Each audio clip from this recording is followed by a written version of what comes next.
I just want to show the outside. And that's the top. Isn't it so shiny and pretty? Nice little mouse. And this is the first one. So it's kind of a swirly swirl. And then that piece, it's got real peppermint inside. That's the top. I really love how the top. I think I'm going to call it like Alpine Dreams or something. I think that'd be a cool one. Okay, let's make sure these are straight. One day I'll buy a cutter too. Oh god, it was so hard.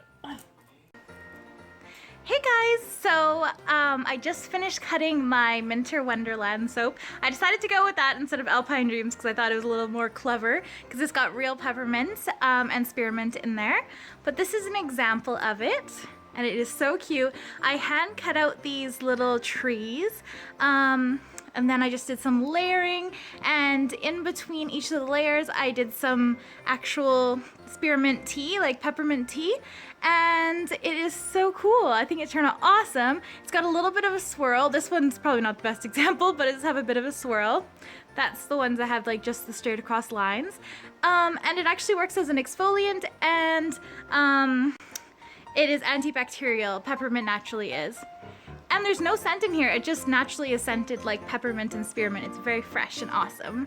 So yeah, I hope you guys enjoyed that little cutting video of my Minter Wonderland. This is my favorite bar soap I've made so far. I love how it turned out.